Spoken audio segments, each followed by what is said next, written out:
आज के लेक्चर में एक सवाल था कि जब हम गैस को कंप्रेस करते हैं तो गैस गर्म क्यों हो जाती है। इस सवाल के जवाब के लिए सबसे पहले हमें जूल्स लॉ के बारे में जानना होगा। लॉ एक ऐसी चीज़ होती है या लॉ हम उसको कहते हैं जो कि प्रकृति नेचर के हिसाब से ट्रुथ होता है, पर लेकिन उसे हम अभी तक उसके कारण को साबित नहीं कर पाते हैं। जूल्स एक वैज्ञानिक थे जिन्होंने एक एक्सपेरिमेंट किया।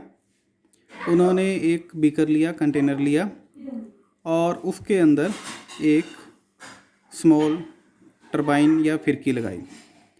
इस टरबाइन और फिरकी को उन्होंने रोटेट किया। ये कुछ ऐसा ही है जैसे हम बटर निकालने के लिए, मक्खन निकालने के लिए मधानी का इस्तेमाल करते हैं।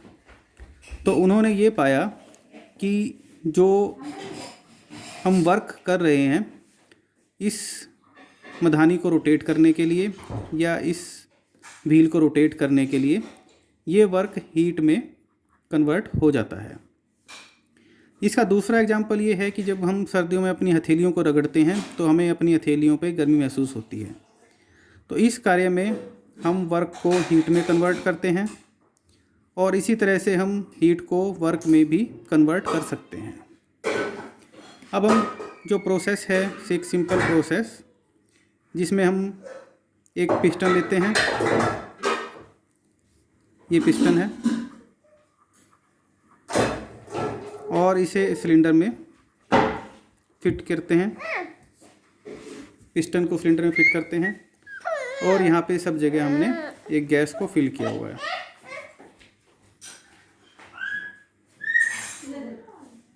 गैस का कुछ प्रेशर होता है। प्रेशर मान लीजिए P1 है। प्रेशर P1 ऊपर की तरफ एक्ट करता है और ऊपर से एटमॉस्फेरिक प्रेशर या जो हम वर्क करते हैं वो नीचे की तरफ एक्ट कर रहा होता है। अब जब हम दूसरी लोकेशन को लेते हैं, हमने पिस्टन को प्रेस किया, कंप्रेस किया। पिस्टन कंप्रेस होने के बाद या पिस्टन को कंप्रेस करने के लिए हमें यहाँ पे प्रेशर लगाना पड़ेगा। प्रेशर को एरिया से मल्टीप्लाई करेंगे, then it will be equal to force, that will be equal to force. और फोर्स को जब हम मल्टीप्लाई करेंगे डिस्प्लेसमेंट से, then it will become equal to work. तो बेसिकली जब हम पिस्टन को कंप्रेस कर रहे हैं, गैसेज को कंप्रेस कर रहे हैं, पिस्टन को नीचे की तरफ लेकर आ रहे हैं, तो हम इन गैसेज को कंप्रेस करने के लिए कुछ वर्क कर रहे हैं। तो ये वर्क गैसेज के अंदर एनर्जी के रूप में, हीट के रूप में स्टोर हो जाता है, जिसकी वजह से गैसेज का टेम्परेचर बढ़ जाता है और प्रेशर भी बढ़ जाता है।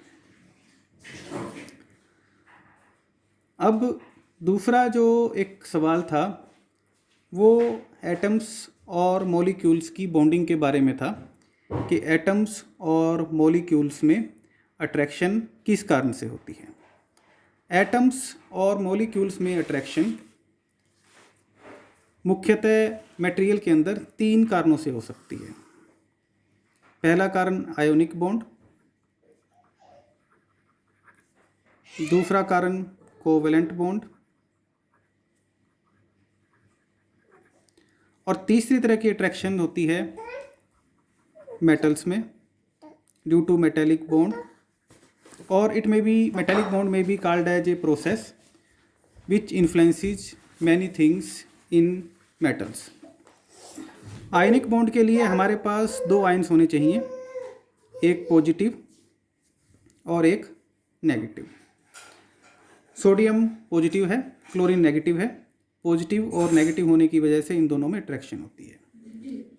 वैसे तो हर एटम न्यूट्रल होता है। न्यूट्रल का मतलब ये है कि उस पर ना पॉजिटिव चार्ज होता है ना नेगेटिव चार्ज होता है, पर जैसा कि मैंने आपको पहले बताया था, सोडियम कमज़ोर है, क्लोरीन स्ट्रॉन्ग है, तो सोडियम के इलेक्ट्रॉन्स क्लोरीन के पास चले जाते हैं और चार्ज का सेग्रीगेशन हो जाता है, जिसकी वजह से इनमें अट्रैक्शन होती है। अगर मान लीजिए कि दोनों ही एटम्स की ताकत इक्वल है, स्ट्रेंथ इक्वल है, उस केस में ना तो कोई दे पाता है ना ही कोई ले पाता है। जैसे कार्बन। तो उस केस में दोनों ही एटम ये डिसाइड करते हैं कि जो उनके पास आउटर मोस्ट शेल में इलेक्ट्रॉन्स हैं वो इलेक्ट्रॉन्स वो इक्वली शेयर करेंगे, और इक्वली शेयर करेंगे तो उसमें ना कोई पॉजिटिव चार्ज होगा ना कोई नेगेटिव चार्ज होगा। इस तरह की बॉन्डिंग की वजह से जो अट्रैक्शन होती है उसे हम कोवेलेंट बॉन्ड कहते हैं। जैसे हमने रबड़ की बात की, तो रबड़ में के मॉलिक्यूल्स में जो अट्रैक्शन है that is due to covalent bond. अब तीसरे तरह का जो मेटेलिक एलिमेंट होता है, मेटल्स होते हैं। मेटल्स में एक खास प्रॉपर्टी होती है, ये मेटल्स वो होते हैं जो कि अपने इलेक्ट्रॉन्स को डोनेट कर सकते हैं, डोनेट या लीव कर सकते हैं, थोड़ी देर छोड़ सकते हैं। ये खास प्रॉपर्टी मेटल्स के अंदर होती है, और इसी वजह से जो मेटल्स होते हैं वो इलेक्ट्रिसिटी और थर्मल यानी हीट के कंडक्टर होते हैं। तो कोई भी अगर हम मेटल लेते हैं हम, जैसे मान लीजिए हमने आयरन ही लिया था, तो आयरन के बहुत सारे मॉलिक्यूल्स हैं, एटम्स हैं आयरन के। तो ये एटम्स कुछ फ्री इलेक्ट्रॉन्स रखता है, इसी तरह से दूसरा एटम फ्री इलेक्ट्रॉन रखता है, और ये बाकी भी सभी फ्री इलेक्ट्रॉन रखते हैं।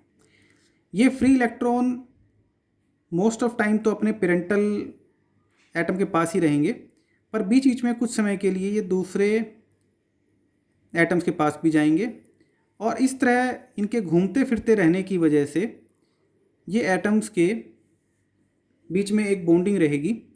तो इस तरह की बॉन्डिंग को हम अलग तरीके से जानते हैं, that is known as the metallic bonding. तो मेटेलिक बॉन्डिंग की वजह से जो ये मेटेलिक बॉन्डिंग होती है ये आयनिक और कोवलेंट दोनों ही बॉन्डों से काफ़ी स्ट्रॉन्ग होती है, और इसीलिए मेटल्स का मेल्टिंग पॉइंट और बॉइलिंग पॉइंट, मेल्टिंग पॉइंट और बॉइलिंग पॉइंट ये दोनों ही ज़्यादा होते हैं। अगले वीडियो लेक्चर में मैं आप लोगों को मेल्टिंग पॉइंट और बॉइलिंग पॉइंट के बारे में बताऊंगा। इसमें एक चीज़ और हमें जो जान लेनी ज़रूरी है अभी स्टेज पे, वो है फिजिकल प्रॉपर्टी और केमिकल प्रॉपर्टी।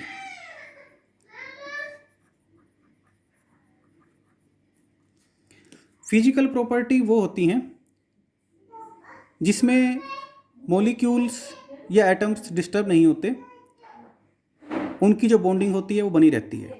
जैसे पानी H2O होता है, आप चाहे इसे आइस की फॉर्म में लें, चाहे आप इसे स्टीम की फॉर्म में लें, चाहे आप लिक्विड वाटर की फॉर्म में लें, तीनों केस में पानी पानी रहेगा। लेकिन केमिकल प्रॉपर्टी या केमिकल चेंज वो चेंज होते हैं जिनमें एटम्स अपनी कॉन्फ़िगरेशन को चेंज कर लेते हैं।